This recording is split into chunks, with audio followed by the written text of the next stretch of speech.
audio was awful. It's time to talk about Brazil. Brazil's presidential election is heading for a second-round runoff after no candidate won 50% of the vote. The socialist former president Luiz Inácio Lula da Silva has 48%. The right-wing incumbent Jair Bolsonaro won 44% of the vote. Well, Lula was tipped to win this first round outright, and when he didn't, he acknowledged he and his supporters have a lot of work to do over the... Which is surprising. Actually, the person who overperformed in this circumstance was Jair Bolsonaro. But at this stage, this motherfucker is undefeated, okay? I mean, God has tried to kill him probably like, what, 1,000 times. Survived getting shanked, survived getting COVID 100 times, survived having such a burp attack or such like a bad hiccup attack that he had to like have metric tons of poo-poo come directly out of his fucking nose. He goes to the hospital for fun. Okay, he's in the hospital every fucking week. And now he survived up until at least the runoff election. Now, why is there the 9/11 towers in between them? I do not know. Let's continue. Few weeks until the runoff at the end of October. Our South America correspondent Katie Watson reports from Sao Paulo. There were cheers for Lula as well as tears. But this wasn't the outright victory that his supporters had hoped for. Polls had predicted a 14 percentage point gap between him and Bolsonaro, but they vastly underestimated the support for the right-wing leader. After the results, Lula said there would be no let-up in campaigning. I've never won an election in the first round. It's like destiny wants me to work a bit more. We are going to win the election again. It's just a question of time. Meanwhile, Bolsonaro had this to say. I know there's a desire to change from people, but there are certain changes that will end up worse. And we tried to show that during the campaign, but clearly that didn't get through to the most important part of society. These elections were seen as the most important since Brazil returned to democracy in the 1980s. 11 candidates were running, but only 2 were realistic options. A leftist former leader with a legacy of corruption, or a far-right president criticised for his democratic record. The election is completely over already. Both Congress and the Senate got co-opted by Christo-fascists. Even if Lula wins, he's probably getting impeached in the next 6 months. Also, that's the Brazilian Congress, not the Twin Towers. Pago. Yeah, from what I understand, a lot of the down ballot races went to partisans of Bolsonaro. So, not great. The queues on Sunday showed people cared about the outcome. This weekend, Bolsonaro fans paraded their candidate ahead of what they saw as a guaranteed win. They don't believe the polls. They wanted. You know what's really funny about this? Saying he has a history of corruption. First of all, it's Brazilian politics, okay? Number one is Brazilian politics. Who the fuck doesn't have a history of corruption? And number two, Lula's corruption was directly directed by one of Bolsonaro's allies. Like, we are not living in the pre-2019 era. We're living in it. We're living in 2022. You already know what happened. He was cleared of it. He's no longer in fucking jail. 14 months and no brain rot. Let's go.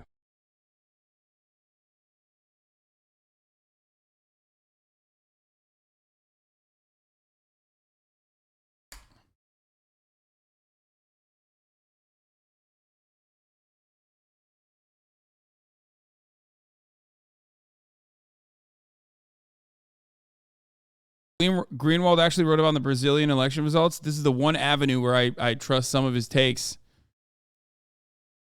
Some key points on Brazil's election. First, President Lula finished ahead of Bolsonaro by 5 points, 48% to 43%, but he had to clear 50%. Because he couldn't clear 50%, there's going to be a runoff. However, fear not, obviously a lot more allies of Lula exist in the not in the down ballot races, but like in other candidacies, which will now unite against Jair Bolsonaro, which means that Jair Bolsonaro is most likely not going to win. Okay, so Lula is the favorite to win. It's not guaranteed, but he is favored to win, except Lula, people wanted Lula, or people thought that Lula was going to win in the first round outright with a 50%. Every month and still get ads anyway. Yay, 5 months. Okay.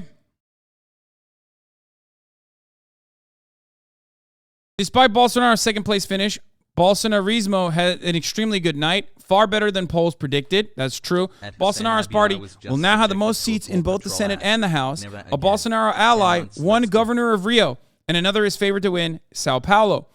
It was by no means a disaster for the left as it was in 2019. However, the congressional candidate with the most votes nationally was a 26-year-old Bolsonaro fanatic with 1.4 million, but the second highest vote getter was Guilherme Boulos, long viewed as a rising left-wing star. The biggest loser of the night was the longtime dominant establishment party, the center-right PSDB. It all but disappeared. As we have seen in Western democracies, the stodgy center-right has been almost entirely replaced by right-wing populism, represented by Bolsonarismo. This is, of course, the same kind of right-wing populism that Donald Trump did. Nearly identical, for the record. For those of you who are wondering, I've talked about this time and time again.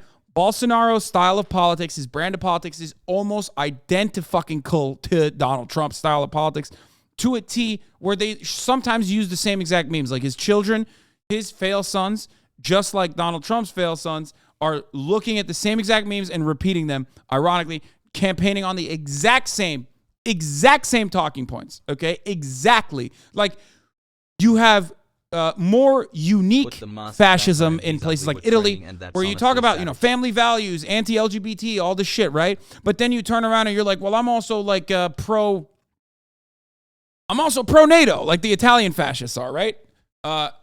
Whereas in Brazil, it's to a fucking T, damn near identical to the American-style Trumpian right-wing populism.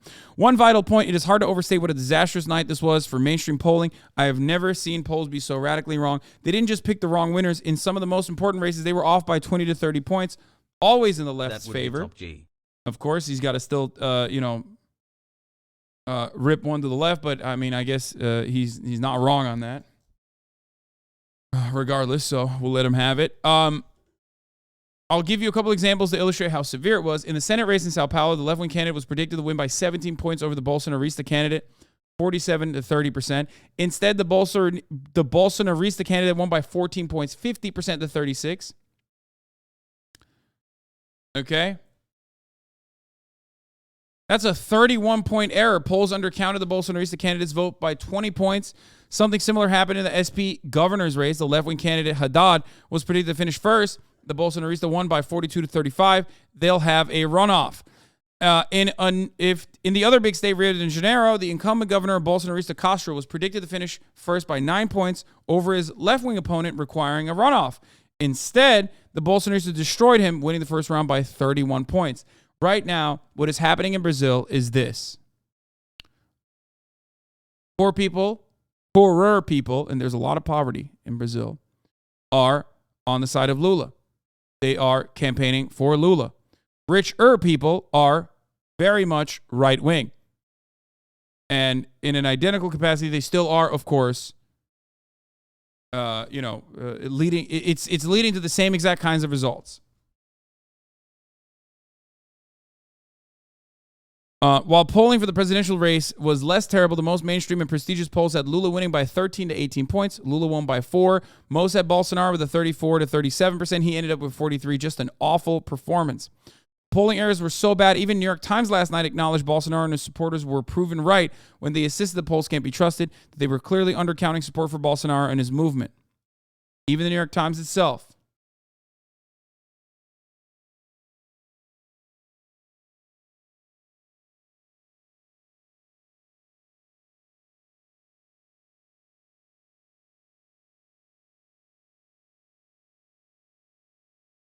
Lamalad saw it last night and was like, dude, you're 37, smiley face. As much as people shit talk France constantly, we're the only ones to get rid of our dictators. It's coming down to those who don't understand or have class consciousness. They think Lula is their enemy and Bolsonaro acknowledges them. Yeah. New Jersey is the best state.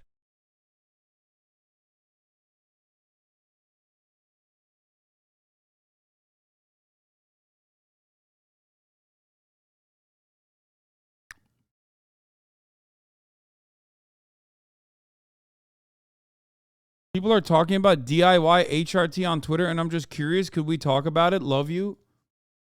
No.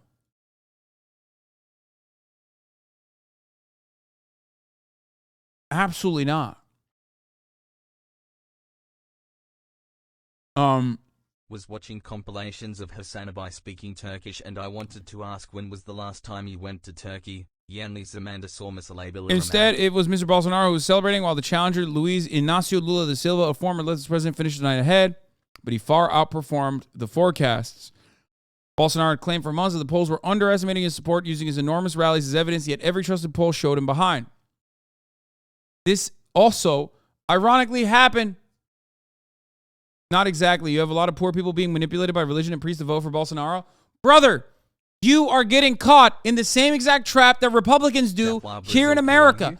Of course, there are more people than there are more poor people than there are rich people. So, of course, there's going to be more poor people voting for either party. However, when you look at the actual statistics, you will realize that the Republican Party, statistically, is getting a larger share of the richer vote than the Democratic Party. Crazy. That's how this works, okay? And it's the same shit happening in Brazil as well. It is an incredibly effective and idiotic way to massage numbers to make you think that, like, oh, man, a lot of poor people are surely supporting Bolsonaro. Yeah, of course there are poor people supporting Bolsonaro. There are more poor people than there are rich people everywhere, okay?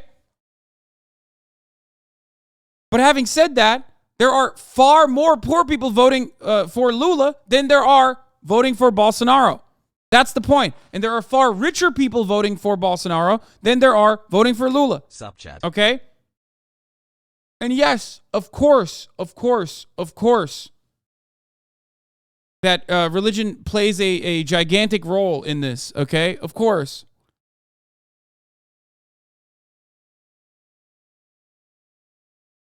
Titties.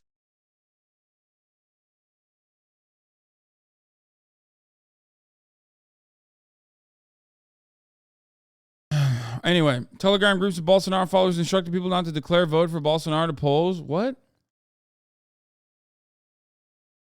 Any chance HasanAbi comes to Brazil? Yeah, I don't know.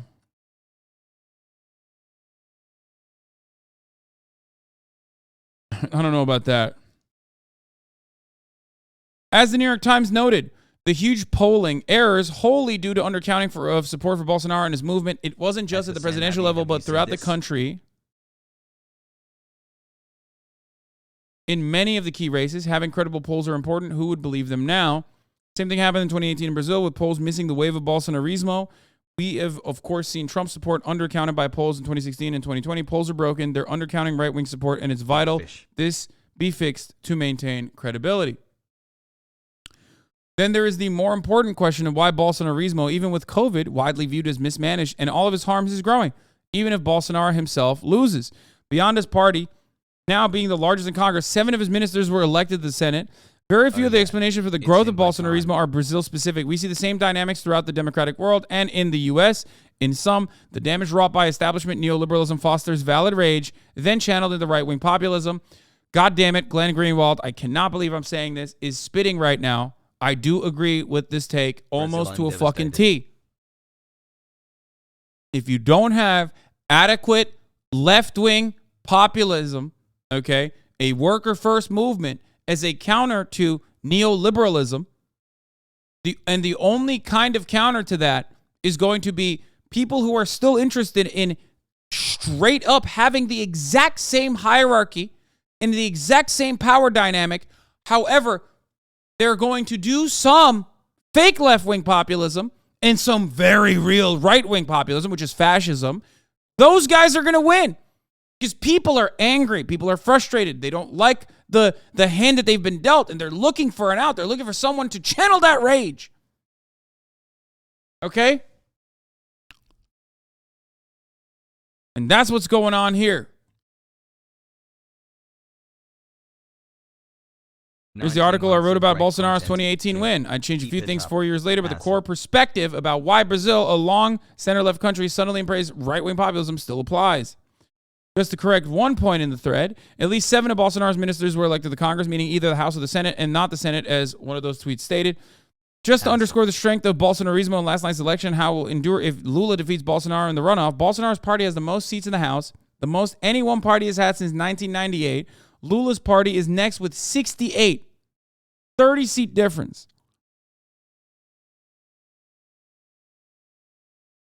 I cry like that when I see the delivery driver.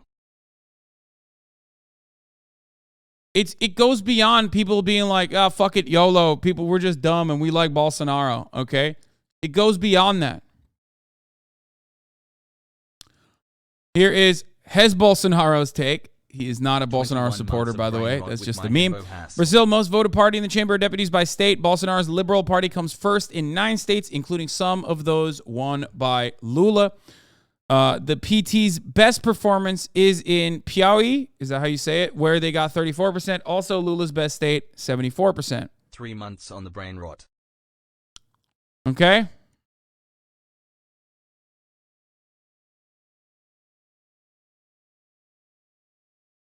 Liberal Party is the right-wing party. I don't think people understand. Liberalism is a right-wing.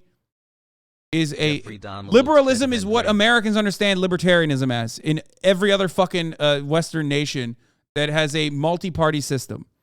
For those of you who don't know, liberalism inherently also, because it's anchored around the protection of private property, is a right-wing concept. But in America, we don't have that. Because America is so fucking far to the right across the board that we literally think like, oh yeah, liberalism, that's the greatest, that's the most left. The more liberal you are, the more fucking leftist you are, right? That's how it works. No. Anyway, a little bit of, political education for a lot of you. That's why neoliberalism is a Reaganite attitude here in America, a right-wing concept, and a right-wing concept, a Tory attitude with best demonstrated by Margaret Thatcher. Okay? Neoliberalism is an extension of liberalism. It's just like liberalism unhinged, unshackled, with a slant towards undermining any kind of governmental control over the markets.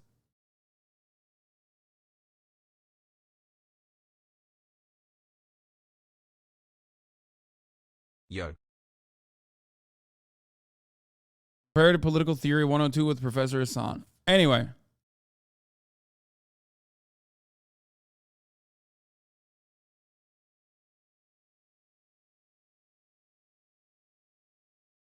Worst results in the Chamber of Deputies were for PSDB, which was until 2018 the main right-wing party and now has less than 20 deputies, and for the center-left parties, PDT, and PSB, which lost about half their combined seats.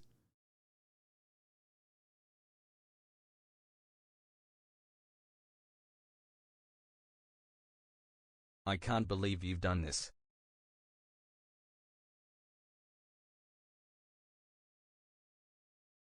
Here's the elected senator in each state, a little bit dynamic from the Chamber of Deputies. Since only one person gets elected from each, 2 each state in alternate years, and parties will often align in those races. Jeffrey Dahmer looks better. Let's take a look at BBC's analysis. Criticised for his democratic record. The queues on Sunday showed people cared about the outcome. This weekend, Bolsonaro fans paraded their candidate ahead of what they saw as a guaranteed win. They don't believe the polls. They wanted a first-round victory too, and they won't give up their fight. Why not believe in democracy? It's time to change. Let's change. But let's change peacefully. There's going to be beautiful blood spilt in this city, this man tells me. I'm prepared to kill all the socialists and communists. We're another one. That's cool. I love the way he's describing it. Just, guys. Most average Bolsonaro supporter, okay? Just the least violent Bolsonaro supporter. It's so cool that they're just like, hey, what's up? What's going on? And he's like, yeah, I want to fucking, I just want to murk every Lula supporter on the planet. Respectfully. I just want to kill people because they're socialists. Respectfully, of course. In the world. After Sunday's results, Lula fans remained upbeat. I'm not disappointed actually because I already... Bro, every Lula fan looks like a HasanAbi head. What the fuck's going on here, dude? Dude, what the fuck? Anthony Fantano looking ass, dude.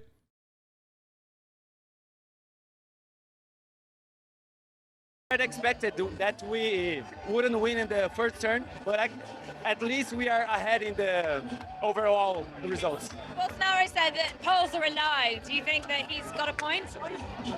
I think he I've will. been on this platform this long. I think he will be a bad loser. So what do you make of the results? We were expecting to make it on the first turn, but we are very happy that it's a win, and we are really, really happy. And in the second turn, it's gonna be Lula, and we can't stand Bolsonaro anymore. Like, I'm an LGBT person, and we want our rights, and we want our people to have our voice in this country. Yeah, people are like, Lula supporters are like, I'm LGBT and I would like to not be murdered. And then Bolsonaro supporters are like, it's going to be so beautiful when we literally murder them. That's cool. That's it. That's nice, dude. That's cool. I mean, that's...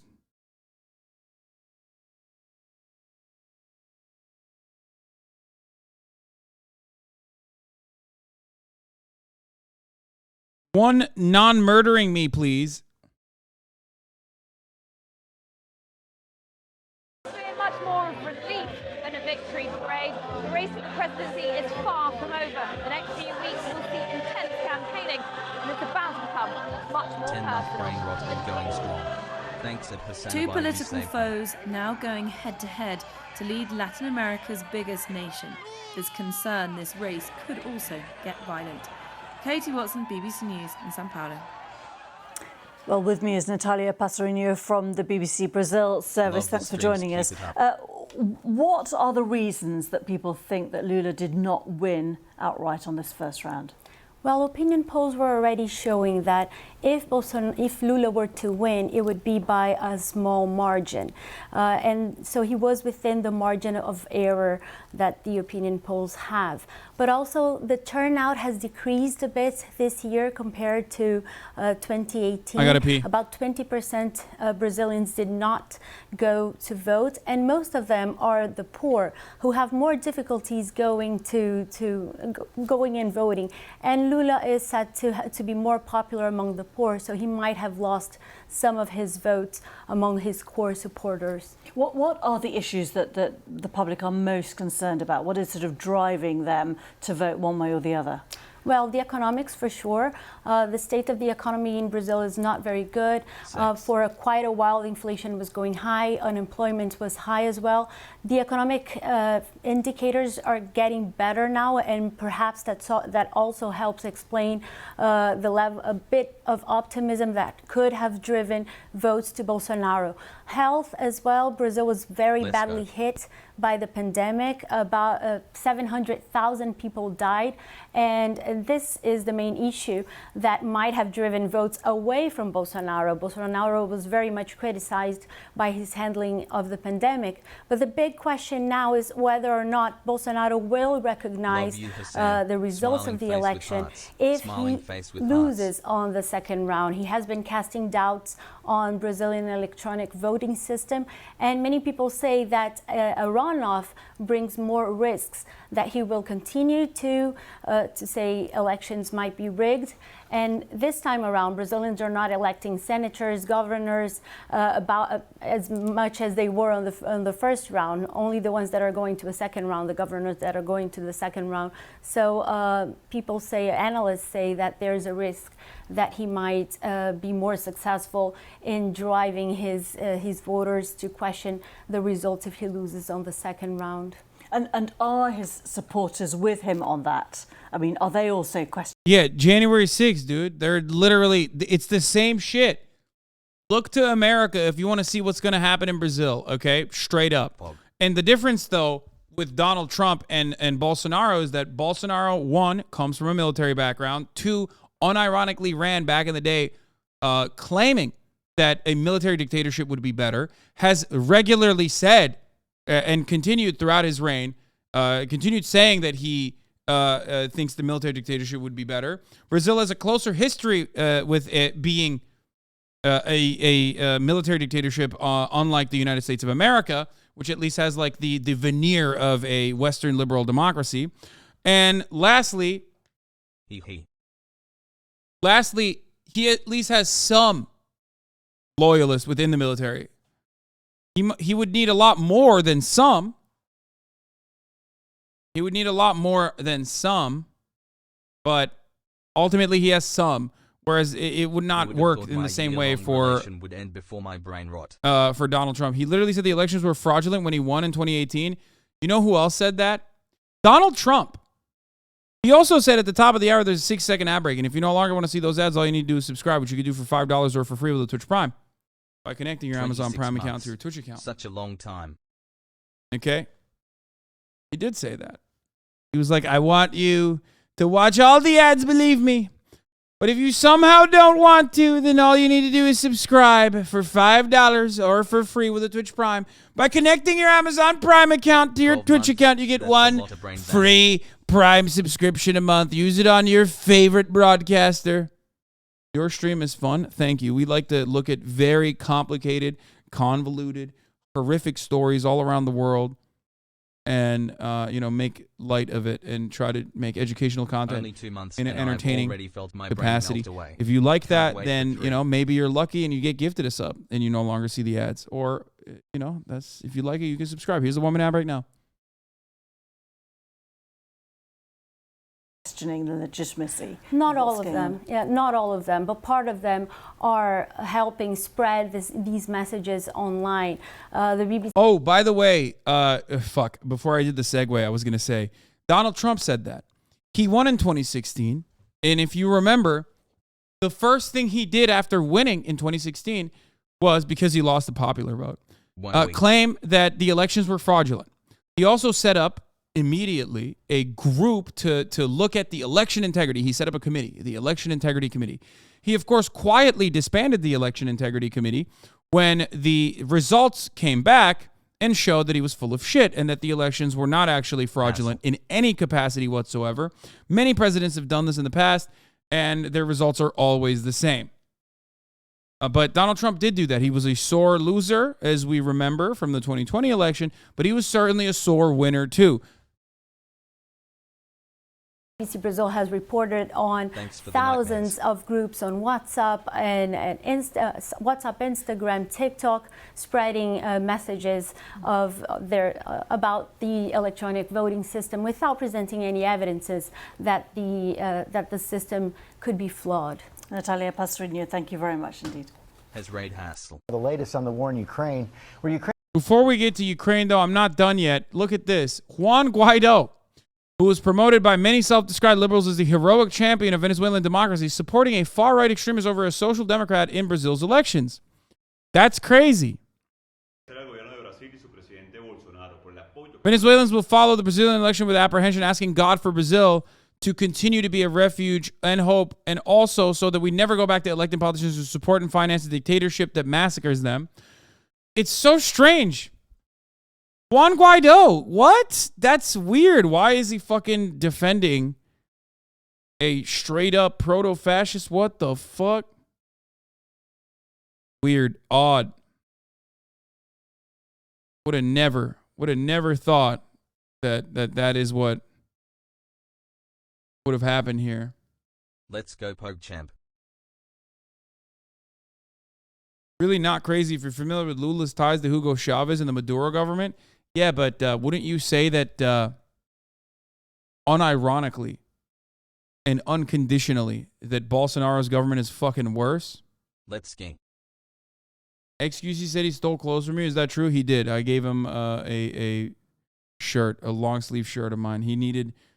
Motherfucker hadn't changed the shirt in months, so I was very excited at the prospect of him actually wearing something different. And I tried to give him like a smaller shirt, and he's like, nah, this is too short. Give me an XL. I threw it out. I literally threw out his old shirt. Like I picked it up and threw it in the trash immediately. I was like, bro, take that shit. He's like, no. No, you keep it. Being you.